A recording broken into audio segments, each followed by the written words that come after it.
ओम नमो भगवते वासुदेवाय। जय श्री हरि। प्यारे भक्तों, आज आप सभी श्रवण करेंगे भादो पूर्णिमा की व्रत कथा।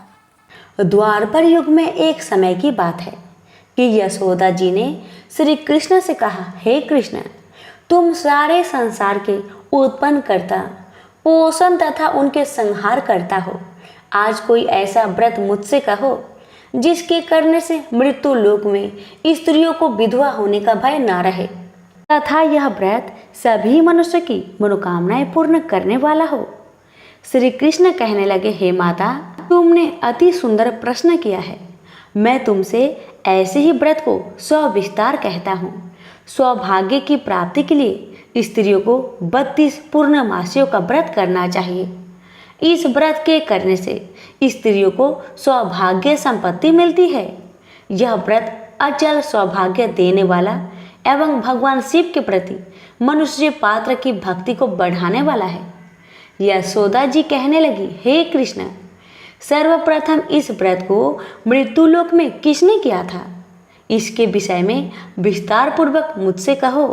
श्री कृष्ण जी कहने लगे, इस भूमंडल पर एक अत्यंत प्रसिद्ध राजा चंद्रहास से पालित अनेक प्रकार के रत्नों से परिपूर्ण कार्तिका नाम की एक नगरी थी। वहाँ पर धनेश्वर नाम का एक ब्राह्मण था और उसकी स्त्री अति सुशीला रूपवती थी। दोनों ही उस नगरी में बड़े प्रेम के साथ रहते थे। घर में धन्य धान्य आदि की कमी नहीं थी। उनको एक बड़ा दुख था कि उनका कोई संतान नहीं थी। इस दुख से वह अत्यंत दुखी रहते थे। एक समय एक बड़ा तपस्वी योगी उस नगरी में आया। वह योगी उस ब्राह्मण के घर को छोड़कर अन्य सब घरों से भिक्षा लाकर भोजन किया करता, लेकिन रूपवती से वह भिक्षा नहीं लिया करता था।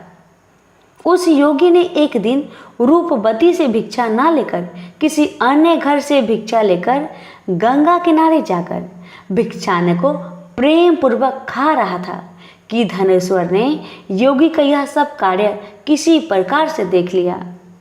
अपनी भिक्षा के अनादर से दुखी होकर धनेश्वर योगी से बोला, महात्मन, आप सब घरों से भिक्षा लेते हैं, हमने देखा है, परंतु आप मेरे घर से भिक्षा कभी नहीं लेते। इसका क्या कारण है? योगी ने कहा, निसंतान के घर की भीख पतितों के अन्न के तुल्य होती है और जो पतितों का अन्न खाता है वह भी पतित हो जाता है। चूँकि तुम निसंतान हो, अतः पतित हो जाने के भय से मैं तुम्हारे घर से भिक्षा नहीं लेता हूँ। धनेश्वर यह बात सुनकर अपने मन में बहुत दुखी हुआ और हाथ जोड़कर योगी के पैर पर गिर पड़ा तथा अंतर्भाव से कहने लगा, हे महाराज, यदि ऐसा है तो आप मुझको पुत्र प्राप्ति का कुछ उपाय बतलाइए। आप सर्वज्ञ हैं, मुझ पर अवश्य ही यह कृपा कीजिए। धन की मेरे घर में कोई कमी नहीं, परंतु मैं पुत्र न होने के कारण बहुत दुखी रहता हूँ। आप मेरे इस दुख का हरण करें, आप सामर्थ्यवान हैं। यह सुनकर योगी कहने लगे, हे ब्राह्मण, तुम चंडी माता की आराधना करो। घर आकर उसने अपने स्त्री से सब वृत्तांत कहा और स्वयं तप के लिए निमित्त वन में चला गया। वन में जाकर उसने चंडी माता की उपासना की। चंडी माता ने 16वें दिन उसको सपने में दर्शन दिया और कहा, हे धनेश्वर, जा तेरा पुत्र होगा, परंतु वह 16 वर्ष की आयु में ही मृत्यु को प्राप्त हो जाएगा। यदि तुम दोनों स्त्री पुरुष 32 पूर्णमासियों का व्रत विधि पूर्वक करोगे तो वह दीर्घायु होगा। जितनी तुम्हारी सामर्थ्य हो, आटे के दिए बनाकर शिव जी का पूजन करना, परंतु पूर्णमासी को 32 जो जाने चाहिए। प्रातःकाल होने पर इस स्थान के समीप ही तुम्हें एक आम का वृक्ष दिखाई देगा। उस पर तुम चढ़कर एक फल तोड़कर शीघ्र अपने घर को चले जाना। अपनी स्त्री से सब वृत्तांत कहना। ऋतु स्नान के पश्चात वह स्वच्छ होकर श्री शंकर जी का ध्यान करके उस फल को खा लेगी। तब शंकर भगवान की कृपा से उसको गर्भ ठहर जाएगा। जब वह ब्राह्मण प्रातःकाल उठा तो उसने उस स्थान पर देखा कि एक आम का वृक्ष था जिस पर एक अत्यंत सुंदर आम का फल लगा हुआ था। उस ब्राह्मण ने उस आम के वृक्ष पर चढ़कर उस फल को तोड़ने का बहुत कोशिश किया, परंतु वृक्ष पर कई बार प्रयत्न करने के बाद भी वह चढ़ नहीं पाया। तब तो उस ब्राह्मण को बहुत चिंता हुई और उसने विघ्न विनाशक श्री गणेश जी की वंदना करने लगा। हे दयानिधे, अपने भक्तों के विघ्नों का नाश करके उनके मंगल कार्य को करने वाले, दुष्टों का नाश करने वाले, रिद्धि सिद्धि को देने वाले, आप मुझ पर कृपा करके इतना बल दे कि मैं अपने मनोरथ को पूर्ण कर सकूं। इस प्रकार गणेश जी की प्रार्थना करने पर उनकी कृपा से धनेश्वर पेड़ पर चढ़ गया और उसने एक अति सुंदर आम का फल देखा। उसने विचार किया कि जो वरदान से फल मिला था वह यही है और कोई फल दिखाई भी तो नहीं देता। उस धनेश्वर ब्राह्मण ने जल्दी से उस फल को तोड़कर अपनी स्त्री को लाकर दिया और उसकी स्त्री ने अपने पति के कथन अनुसार उस फल को खा लिया और वह गर्भवती हो गई। देवी जी की असीम कृपा से उसे एक अत्यंत सुंदर पुत्र उत्पन्न हुआ जिसका नाम उन्होंने देवीदास रखा। माता पिता की हर्ष और शोक के साथ वह बालक शुक्ल पक्ष की चंद्रमा की भांति अपने पिता के घर में बढ़ने लगा। भगवान की कृपा से वह बालक बहुत ही सुंदर, सुशील, विद्या बढ़ने में बहुत ही निपुण हो गया। दुर्गा जी की आज्ञा अनुसार उसकी माता ने 32 पूर्णमासी का व्रत रखना आरंभ कर दिया, इससे उसका पुत्र बड़ी आयु वाला हो जाए। 16वां वर्ष लगते ही देवीदास के माता पिता को बड़ी चिंता हो गई कि कहीं उनके पुत्र की इस वर्ष मृत्यु ना हो जाए। इसलिए उन्होंने अपने मन में विचार किया कि यदि यह दुर्घटना उनके सामने हो गई तो वह कैसे सहन कर सकेंगे। अस्तु उन्होंने देवीदास के मामा को बुलाया और कहा कि हमारी इच्छा है कि देवीदास 1 वर्ष तक काशी में जाकर विद्या चयन करे और उसको अकेला भी नहीं छोड़ना चाहिए, इसलिए साथ में तुम चले जाओ और 1 वर्ष के पश्चात इसको वापस लौटा लाना। सब प्रबंध करके उसके माता पिता ने काशी जाने के लिए देवीदास को एक घोड़े पर बैठाकर उसके मामा को उसके साथ कर दिया, किंतु यह बात उसके मामा या किसी और को नहीं कहा। धनेश्वर ने सपत्नीक अपने पुत्र की मंगल कामना तथा दीर्घ आयु के लिए भगवती दुर्गा की आराधना और पूर्णमासियों का व्रत करना आरंभ कर दिया। इस प्रकार बराबर 32 पूर्णमासी का व्रत पूरा किया। कुछ समय पश्चात एक दिन वह दोनों मामा और भांजा मार्ग में रात्रि बिताने के लिए किसी ग्राम में ठहरे हुए थे। उस दिन उस गांव में एक ब्राह्मण की अत्यंत सुंदरी, सुशीला, विदुषी और गुणवती कन्या का विवाह होने वाला था। जिस धर्मशाला के अंदर वर और उसकी बारात ठहरी हुई थी, उसी धर्मशाला में देवीदास और उसके मामा भी ठहरे हुए थे।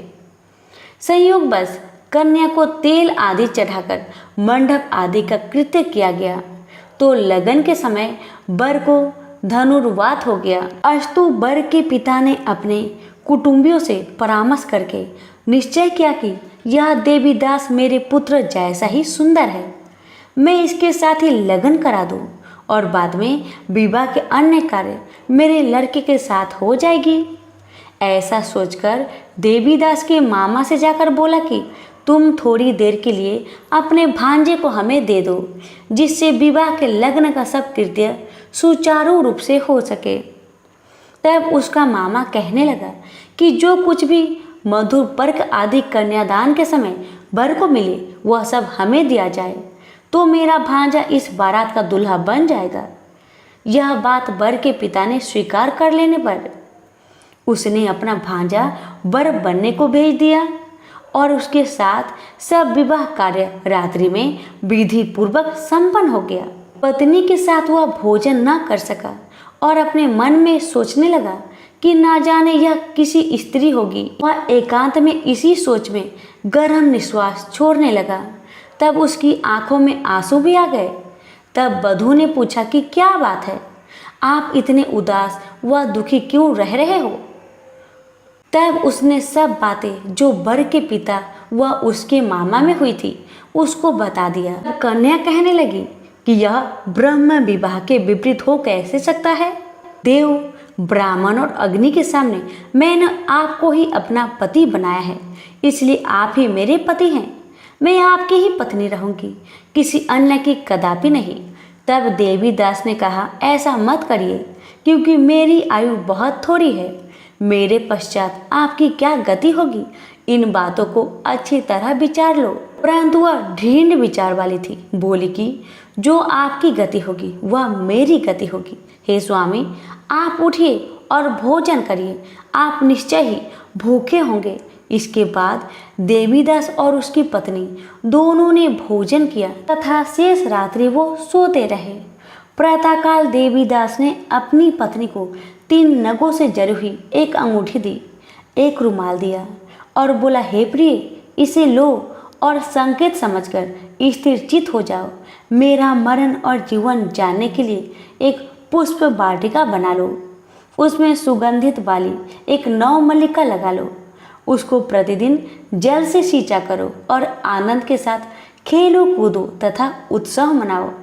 जिस समय और जिस दिन मेरा प्रांत होगा ये फूल सूख जाएंगे, और जब ये फिर हरे हो जाए तो जान लेना कि मैं जीवित हूँ। यह बात निश्चय करके समझ लेना, इसमें कोई संशय नहीं है। ये समझाकर वह चला गया। प्रातःकाल होते ही वहाँ पर गाजे बाजे बजने लगे।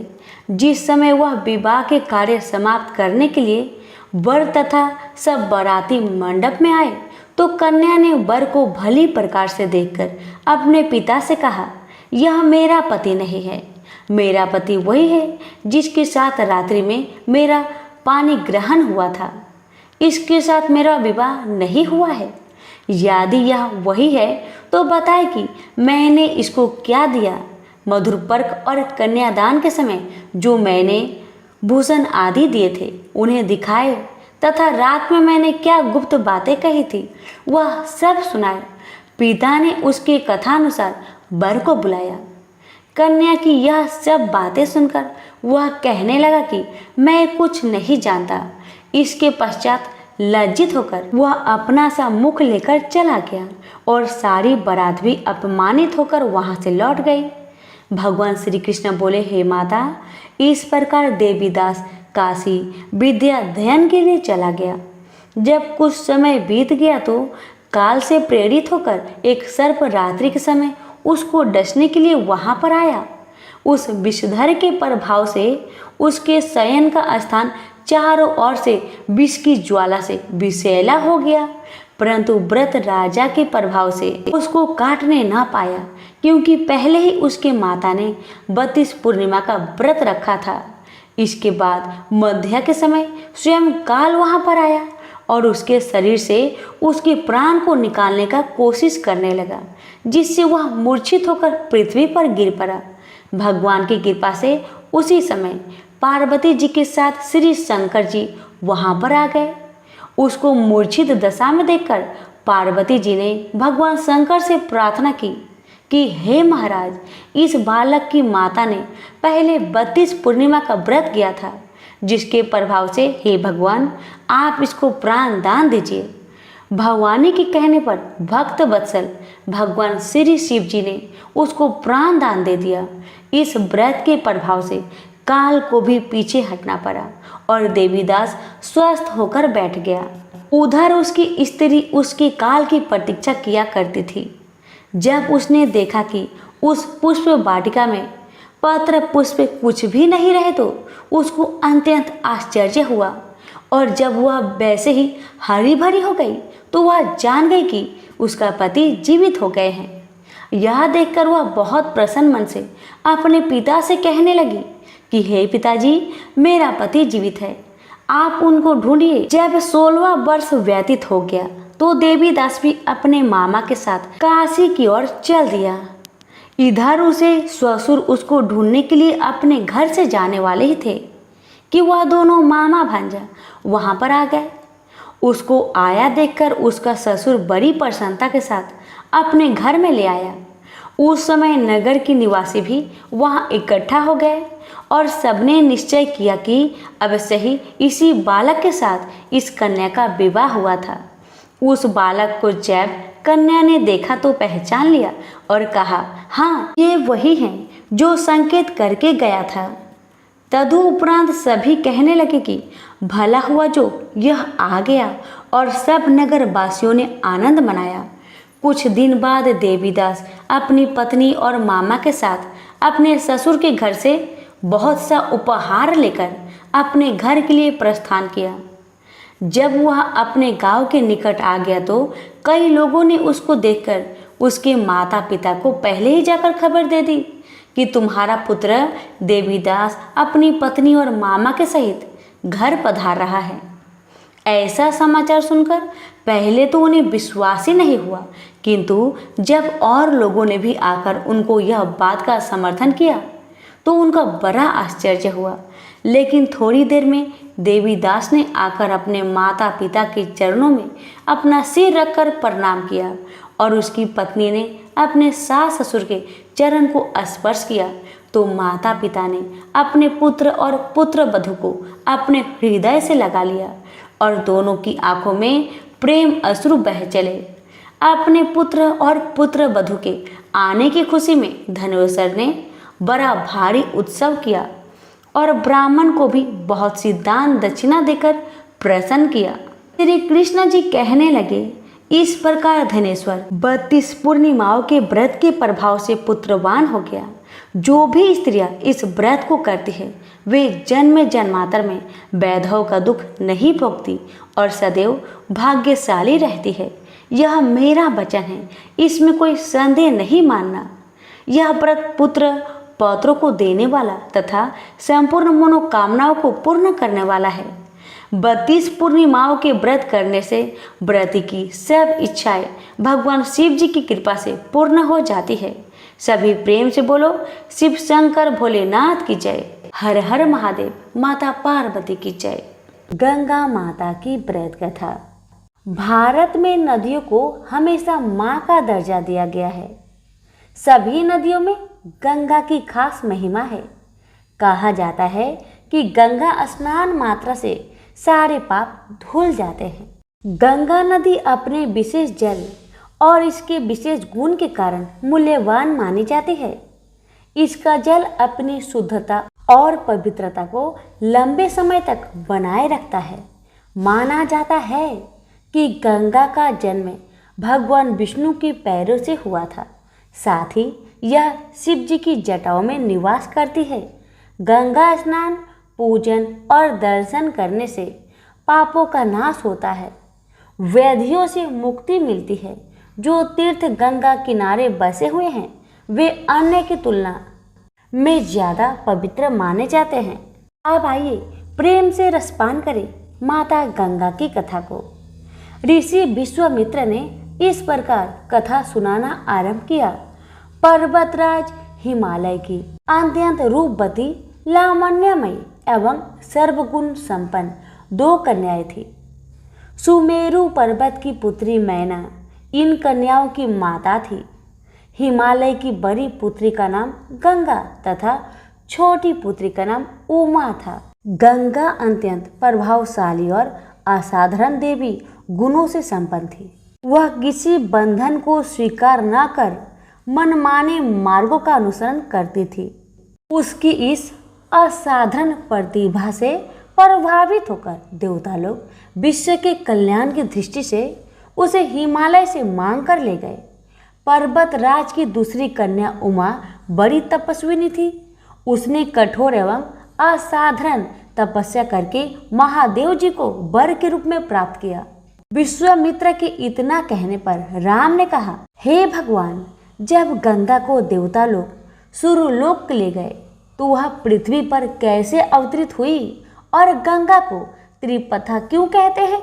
इस पर ऋषि विश्वामित्र ने बताया, महादेव जी का विवाह तो उमा के साथ हो गया, किंतु 100 वर्ष तक भी उनके किसी संतान की प्राप्ति नहीं हुई। एक बार महादेव जी के मन में संतान उत्पन्न करने का विचार आया। जब उनके इस विचार की सूचना ब्रह्मा जी सहित देवताओं को मिली तो वे विचार करने लगे कि शिव जी की संतान की तेज को कौन संभाल सकेगा।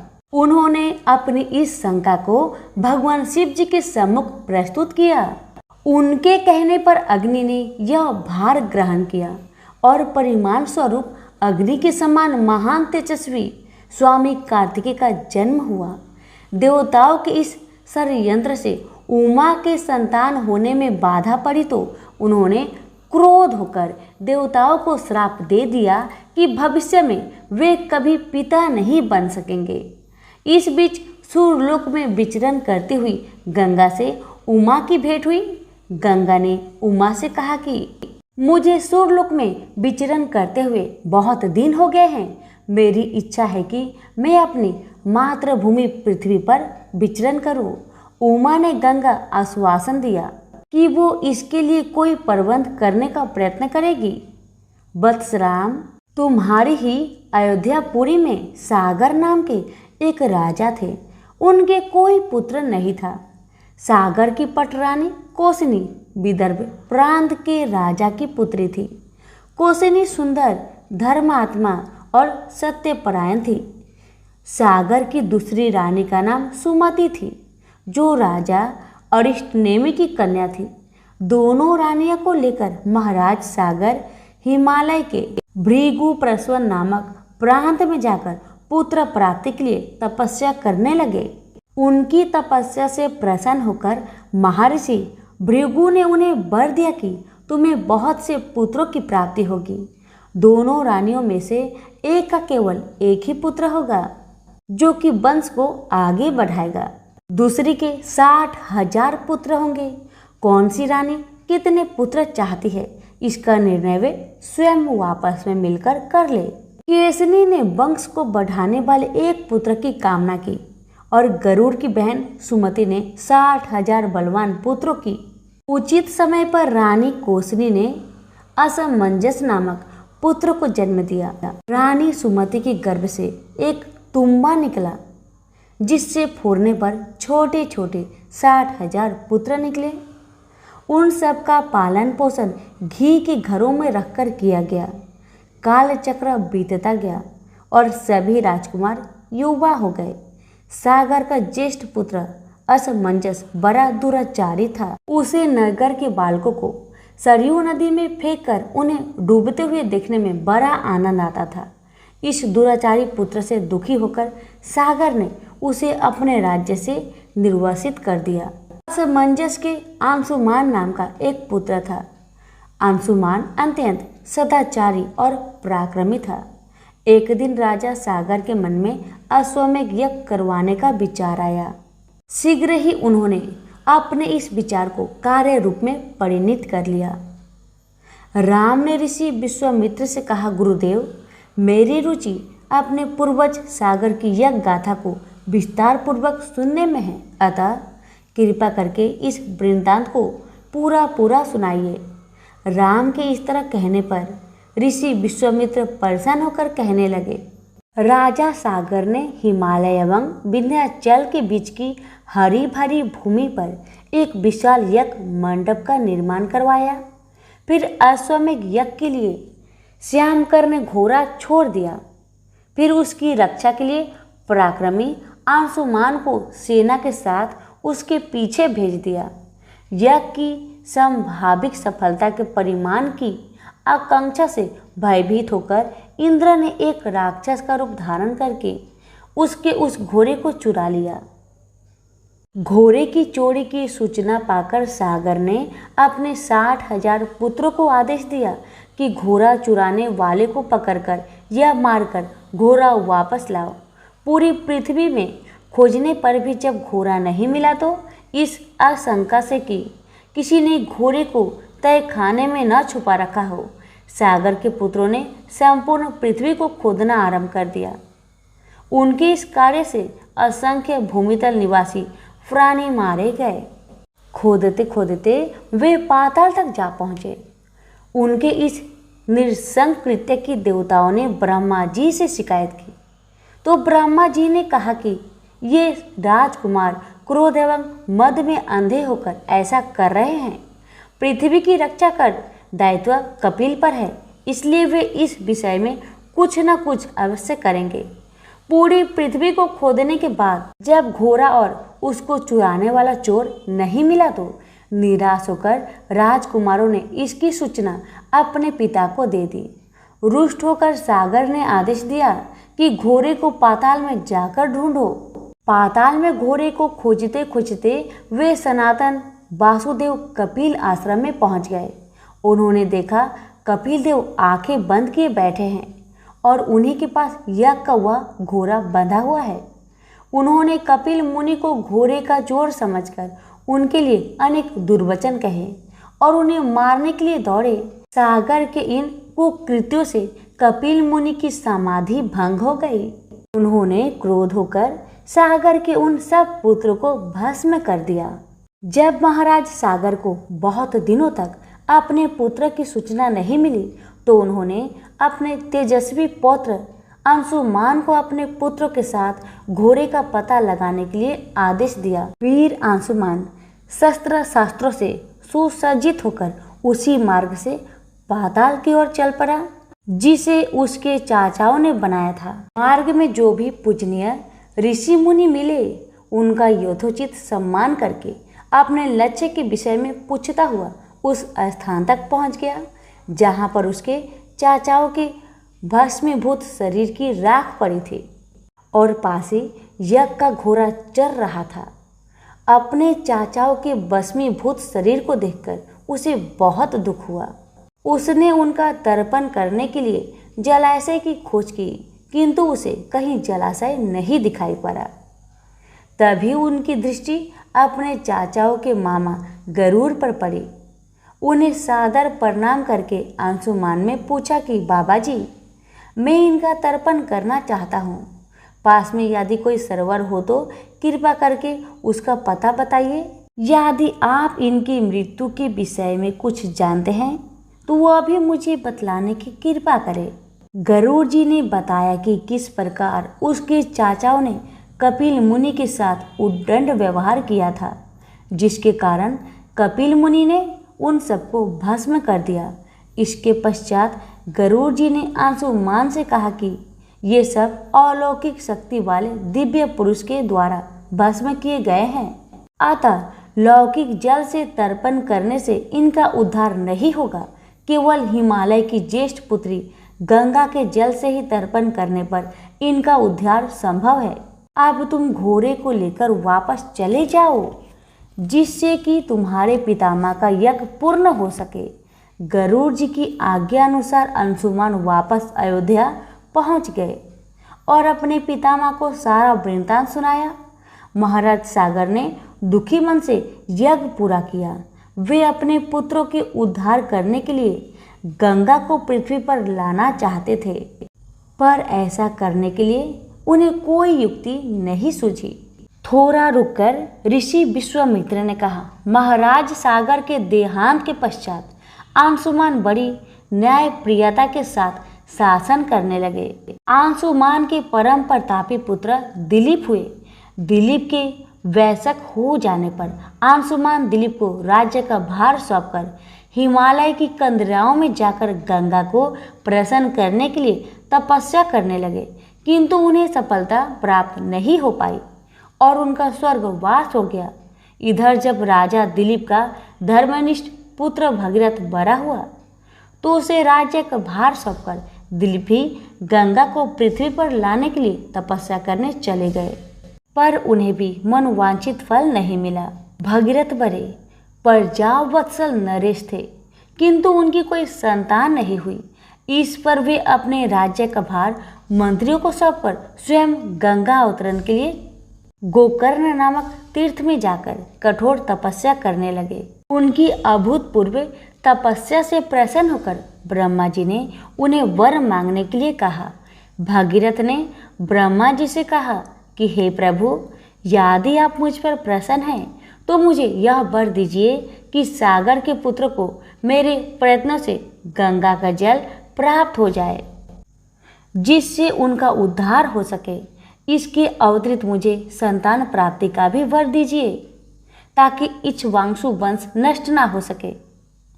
ब्रह्मा जी ने कहा, संतान का तेरा मनोरथ शीघ्र ही पूर्ण होगा, किंतु तुम्हारे मांगे गए प्रथम वरदान को देने में कठिनाई यह है कि जब गंगा जी का वेग के साथ पृथ्वी पर अवतरित होगी तो उनके वेग को पृथ्वी संभाल नहीं सकेगी। गंगा जी के वेग को संभालने की क्षमता महादेव जी के अवतरित किसी में भी नहीं है, इसलिए तुम्हें महादेव जी को प्रसन्न करना होगा। इतना कहकर ब्रह्मा जी अपने लोक को चले गए। भागीरथ ने साहस नहीं छोड़ा। वे 1 वर्ष तक पैर के अंगूठे के सहारे खड़े होकर महादेव जी की तपस्या करते रहे। केवल वायु के अतिरिक्त उन्होंने किसी अन्य वस्तु का भक्षण नहीं किया। अंत में इस महान भक्ति से प्रसन्न होकर महादेव जी ने भगीरथ को दर्शन देकर कहा कि हे भक्त, तेरी मनोकामना पूरी करने के लिए गंगा जी को अपने मस्तक पर धारण करेंगे। इसकी सूचना पाकर विवश होकर गंगा जी को सूर्यलोक का परित्याग करना पड़ा। उस समय वे सूर्यलोक से कहीं जाना नहीं चाहती थी, इसलिए वे यह विचार करके कि मैं अपने प्रचंड वेग से शिव जी को बहाकर पाताल लोक ले जाऊंगी। वे भयानक वेग से शिव जी के सिर पर अवतरित हुई। गंगा की इस वेगपूर्ण अवतरण से उनका अहंकार शिव जी से छुपा ना रहा। महादेव जी ने गंगा की वेगवती धाराओं को अपने जटाजूट में उलझा लिया। गंगा जी ने अपने समस्त प्रयत्नों के बाद भी महादेव जी के जटाओं से बाहर न निकल सकी। गंगा जी को इस प्रकार शिव जी की जटाओं में विलीन होते देख भागीरथ ने फिर शंकर जी की तपस्या की। भागीरथ के इस तपस्या से प्रसन्न होकर भगवान शंकर ने गंगा जी को हिमालय पर्वत पर स्थित बिंदुसर में छोड़ा। छूटते ही गंगा जी 7 धाराओं में बट गई। गंगा जी की 3 धाराएं हैद्रिनी, पावनी और नलिनी पूर्व की ओर प्रवाहित हुई। सुचक्षु, सीता और सिंधु नाम की 3 धाराएं पश्चिम की ओर बही और 7वीं धारा महाराज भगीरथ के पीछे पीछे चली। जिधर जिधर भगीरथ जाते थे उधर उधर ही गंगा जी जाती थी। स्थान स्थान पर देव, यक्ष, किन्नर, ऋषि मुनि आदि उनके स्वागत के लिए एकत्रित हो रहे थे। जो भी उस जल का स्पर्श करता था भव बाधाओं से मुक्त हो जाता था। चलते चलते गंगा जी उस स्थान पर पहुंची जहां ऋषि जहनु यज्ञ कर रहे थे।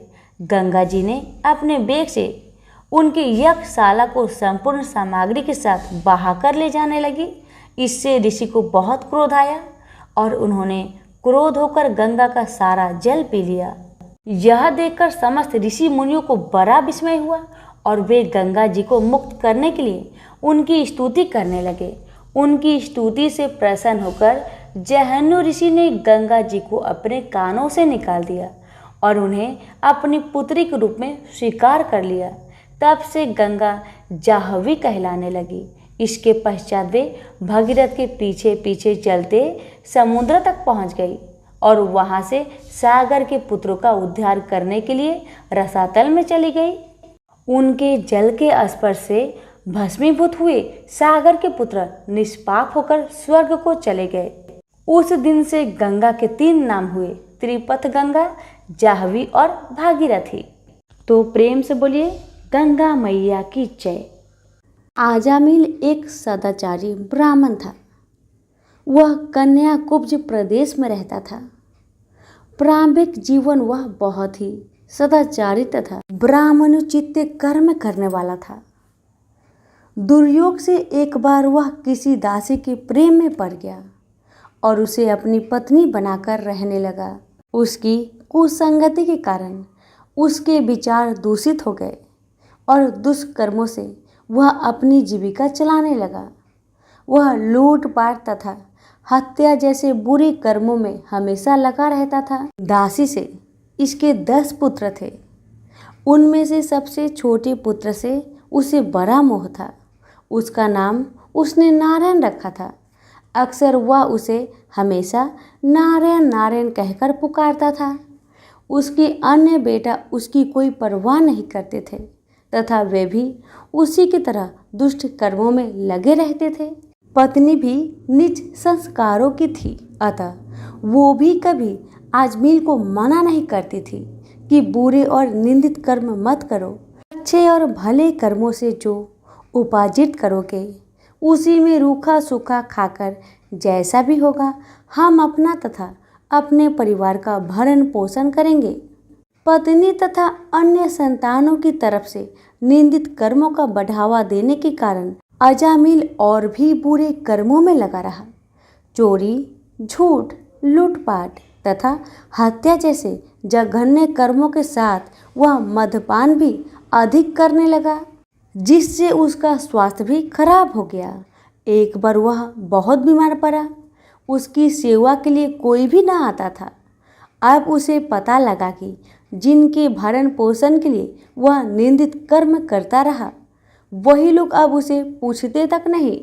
बीमारी के कारण वह आसक्त होकर खाट पर ही पड़ा रहता था। उसमें स्वयं उठने बैठने तथा चलने फिरने की शक्ति भी नहीं रही। छोटा बेटा नारायण ही उसकी पुकार सुनकर उसके पास आता और उसकी बात सुनता था, इसलिए वह हमेशा उसको ही नारायण नाम लेकर पुकारता था। उसको असाध्य रोग हो गया था। एक दिन उसे जब आभास हुआ कि अब वह नहीं बचेगा और उसका प्रांत हो जाएगा, तो व्याकुल होकर वह अपने छोटे पुत्र को नारायण नारायण कहकर पुकारने लगा। जब तक नारायण उसके पास नहीं पहुंचा, उसने नारायण नारायण की रट लगाई रखी। जब उसके पास आया तो जीवन से निराश विहल हो उसका हाथ पकड़कर कहा, नारायण नारायण तू आ गया है।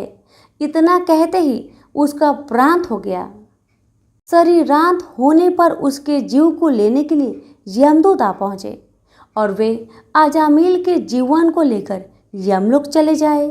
इससे पहले ही बैकुंठ से विष्णु के दूत आ गए और उन्होंने यमदूत से कहा, अजामिल के जीव को तुम लोग नरक में नहीं ले जा सकते। मरते समय इसने कई बार विष्णु को नारायण नारायण कहकर पुकारा था, अतः अब यह जीव स्वर्ग का अधिकारी है। यमदूत हंसकर बोले, इसके सारे जीवन का लेखा जोखा चित्रगुप्त की ही बही में लिखा है। उसके अनुसार ये पूरे जीवन में हमेशा निंदित और पाप कर्म में लिप्त रहा। तुम जो नारायण की बात करते हो, यह नारायण के रूप में विष्णु भगवान को नहीं पुकार रहा था। ये तो अपने छोटे बेटे को उसका नाम लेकर पुकार रहा था। विष्णु दूतों ने कहा, प्रारंभिक जीवन में यह सत्कर्मी था। एक स्त्री की कुसंगति में पड़कर इसने पाप कर्म किए हैं। इस सब के बाद बेटे के नाम के बहाने ही सही ये हमेशा नारायण नारायण कहता रहता था और अंत समय तो इसने नारायण नारायण कहते हुए अपने प्राण त्यागे हैं। इसलिए यह जीव इतने पुण्य से ही स्वर्ग का अधिकारी है। इसको हम स्वर्ग ले जाएंगे। इस प्रकार अजामिल नारायण के नाम की महिमा से स्वर्ग का अधिकारी बना। तो प्रेम से बोलिए, लक्ष्मी नारायण की जय। बहुत समय पहले की बात है। किसी गांव के बाहर एक बरगद का पेड़ था, जिसके पास ही गणेश जी का एक छोटा सा मंदिर था। गांव में और मंदिर नहीं थे, इसलिए सब लोग इसी मंदिर में आकर पूजा किया करते थे। गांव में एक भिखारी भी रहता था। भीख मांगना ही उसका काम था। गांव छोटा सा था। भिखारी को काफी भीख नहीं मिलती थी, इसलिए यह और कोई उपाय न देखकर मंदिर के दरवाजे पर बैठने लगा। सोचने लगा कि लोग यहाँ धर्म करने आते हैं और नहीं तो सही पेट भरने लायक भीख तो मिल जाया करेगी। भिखारी दिन भर मंदिर के दरवाजे पर बैठा रहता और जब वहाँ किसी को आते देखता तो शिव शिव रटने लगता। इस तरह बेचारा दिन भर गणेश जी और शिव जी का नाम जपता रहता था, मगर शाम तक उसे भीख मिलती थी। फिर 2-4 मुट्ठी अन्न और कुछ फल मूल और कभी कभी 4-6 पैसे मिलते थे। हालांकि इतनी थोड़ी आमदनी से किसी की गुजर कैसे हो सकती है। फिर भिखारी को अपना ही नहीं बल्कि अपनी बेटी की भी चिंता करनी पड़ती थी। उसकी बेटी का नाम था कमला और वह बड़ी चतुर और बड़ी समझदार थी। मगर चतुराई और समझदारी से तो पेट की आग नहीं बुझती, उसे तो भोजन चाहिए। इसलिए कमला कभी कभी अपने बाप को भोजन पाने के लिए तंग करने लगती थी। उस वक्त भिखारी के दिल पर बड़ी चोट लगती, उसकी आंखें भर आती थी, वह चिंता के समुद्र में डूब उतरने लगता था। गर्मी के दिन थे, दोपहर का समय था। ऊपर आसमान और नीचे धरती धक धक जल रही थी। चारों तरफ सन्नाटा छा रहा था। ऐसे ही समय में महादेव पार्वती लोगों का सुख दुख देखने इस संसार में आए। चलते चलते वे उसी गांव में पहुंचे और गणेश जी के मंदिर के सामने से निकले। भिखारी उन्हें आते देख ओम नमः शिवाय की रटना रटने लगा। भिखारी की यह हालत देख पार्वती जी को बड़ी दया आई। उन्होंने महादेव जी से कहा, भगवान इस भिखारी की तरफ भी तो देखिए, बेचारा कितना दुखी है। देखिए तो कितने प्रेम से आपका नाम जप रहा है और आप भगवान कितने कठोर है। आपको क्या इस भिखारी पर दया नहीं आई? मैंने सुना था कि लोग बड़े पापी हो गए हैं, वो देवताओं का पूजा नहीं करते, मगर नहीं, आज मुझे मालूम हुआ कि इसमें उनका कोई अपराध नहीं, सब तो देवताओं का अपराध ही है। आप इसी भिखारी को ले लीजिए। बेचारा को आपका नाम लेते लेते बरसों बीत गए, इतने पर भी अभागा पेट भर भोजन तक नहीं पाता। जब देवता ही ऐसे कठोर हो जाएंगे तब कोई काहे उनकी पूजा करेगा। अब महादेव जी को पार्वती जी की बात लग गई। भगवान बोले, देवी आप असल बात क्या है नहीं जानती और आप जान भी नहीं सकती, क्योंकि आपका हृदय ही इतना कोमल है कि मैं कहता हूँ देवी आप जिद ना करें, जो हो रहा है उसे होने दीजिए। देवी ने एक ना सुना तो भगवान ने कहा, ठीक है, तो मैं आज इस भिखारी के लिए कुछ बंदोबस्त करा देता हूँ, जिससे इस भिखारी का दुख दूर हो जाएगा। इतना कहकर महादेव जी पार्वती जी के साथ मंदिर में पहुँचे। माता पिता को आते देख गणेश जी उठकर खड़े हो गए। उन्होंने बड़े प्रेम से माता पिता को प्रणाम किया। महादेव जी ने गणेश जी को आशीर्वाद दिया और कहा, देखो बेटा, यह भिखारी बरसों से तुम्हारे द्वार पर बैठा है, मेरा नाम जपा करता है, मगर तुमने अब तक इस पर दया क्यों नहीं किया? अब ऐसा कुछ उपाय करो जिससे इस बेचारे का दुख दूर हो जाए। गणेश जी ने हाथ जोड़कर उत्तर दिया, अच्छी बात है पिताजी, 7 दिन के भीतर उसका दुख दूर हो जाएगा, उसे कहीं न कहीं से 2 लाख रुपए मिल जाएंगे। गणेश जी का उत्तर सुनकर महादेव पार्वती आगे को चल गए। इसी समय एक बनिया मंदिर में पूजा करने आया था। वह आड़ में छिपा छिपा महादेव जी और गणेश जी की बातें सुन रहा था। उसने सोचा, ये तो बहुत अच्छा मौका है, यदि थोड़ी चतुराई से काम लूं तो सहज ही 2 लाख का मालिक मैं हो सकता हूँ। बस वह बड़ी खुशी से भिखारी के सामने पहुंचा और उसे प्रणाम कर एक तरफ बैठ गया। भिखारी को आज तक किसी ने प्रणाम नहीं किया था, न कोई उसके पास आकर बैठा ही था। बनिए की इस काम से भिखारी ने समझा कि यह बेशक कोई भला मानुष है। वह मन ही मन प्रसन्न हुआ और बनिए से बोला, बाबा आप बहुत दयालु जान पड़ते हैं, कहिए मेरे पास आने की कृपा क्यों कर हुई? आप नहीं जानते मैं एक गरीब भिखारी हूँ। बनिए को तो अपना मतलब गांठना था। मीठेपन से बोला, आप भिखारी है? कौन कहता है कि आप भिखारी है? मुझे अच्छी तरह मालूम है कि आप एक पहुंचे हुए महात्मा हैं और आपके दर्शन से लोगों के पाप दूर हो जाते हैं। मैं भी आपके दर्शन करने चला आया हूँ। मुझे आपसे कुछ पूछना है, यदि आज्ञा दो तो पूछो। भिखारी खुशी से बोला, पूछिए। बनिया बोला, भला दिन भर आपको कितनी भीख मिल जाती है? भिखारी बोला, भाई मिलने की क्यों पूछते हो, यहाँ तो पेट की भी लाले पड़े रहते हैं। रोजाना 2-4 मुट्ठी अन्न मिल जाता है, कभी 2-4 पैसे भी मिल जाते हैं, किसी तरह दिन काट लेता हूँ। बनिया कहने लगा, राम राम, आप जैसे महात्मा और यह कष्ट, इस गांव के आदमी भी क्या आदमी हैं? आपकी थोड़ी सी सहायता नहीं कर सकते? आप कैसे यह कष्ट सह लेते हैं? मुझे तो आप पर बड़ी दया आती है। मेरे जी में आता है कि मैं आपकी कुछ सेवा करूं, पर कहने में डर मालूम होता है। भिखारी बोला, आप मेरी सहायता कर सकते हैं? अब बनिया हंसते हुए बोला, मेरी इतनी हैसियत कहाँ है जो आपकी कुछ सेवा कर सकूं? मगर एक बात है, आज से 7 दिन तक आपको जो कुछ भी मिले वह मुझे दे दीजिए। बदले में आपको मैं 100 रुपया दे दूंगा। 100 रुपये के नाम सुनते ही भिखारी मारे खुशी के उछल पड़ा। उसने सोचा, अगर 100 रुपये मिल जाए तो क्या कहना, यहाँ तो 7 दिन में 7 आने के सामान भी न मिले, तब तो 100 रुपये छोड़ देना सरासर बेवकूफी होगी, पूरा गधापन है। मगर इसी समय उसे लड़की की ख्याल आ गई। उसने सोचा, अगर मैं 100 रुपया लेकर घर पहुंचा और मेरी बिटिया रानी गुस्सा करने लगी तो पहले मैं उसकी सलाह ले लेता हूँ। बस यही विचार में आते ही उसने बनिए को जवाब दिया, आपने मुझ पर बड़ी कृपा की, मगर मैं अभी कुछ नहीं कह सकता, सोच विचार करके कल कहूँगा।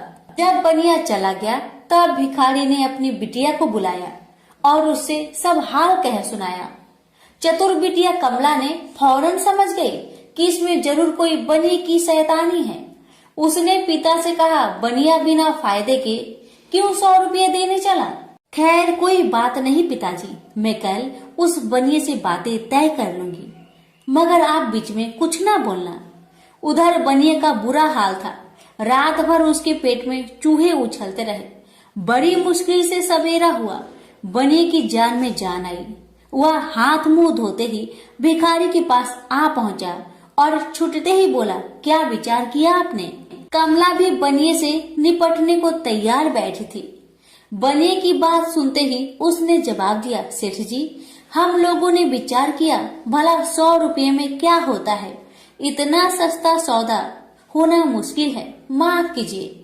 कमला का उत्तर सुनते ही बनिए पर मानो बिजली गिर पड़ी। पर लाख रुपए के लालच छोड़ना भी कठिन था। वह 200 रुपए देने को राजी हो गया।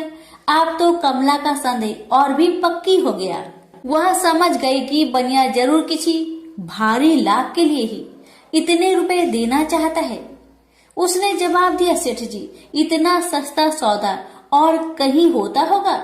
100 दो, 100 या 1000 दो, 1000 में तो होता ही क्या है? जो चीज आप कौड़ियों में मोल खरीदना चाहते हैं वह लाख रुपए में भी सस्ती है। यह सुनकर बनिया बहुत घबराया, परंतु उसने अपनी कोशिश जारी रखी। मारे लोभ के वह अंधा हो रहा था। उसको लोभ का भूत सवार हो गया था। उसने 100 दो, 100 से बढ़कर अंत में 50,000 लगा दिए। अब कमला ने सोचा, इतने रुपए थोड़े नहीं होते। अब बिटिया कमला ने सोचा, इतने बड़े रकम को छोड़ना ठीक नहीं है। उसने बनिए से कहा, खैर आप नहीं मानते तो मैं ही आपकी बात मान लेती हूँ, मगर शर्त यह है कि रुपए अभी मिलने चाहिए। ये शर्तें मंजूर करने में बनिए को क्या उजर थी। वह खुशी खुशी घर लौटा। उसने सोचा 50,000 रुपए देकर 1 लाख लेना कुछ बुरा नहीं है।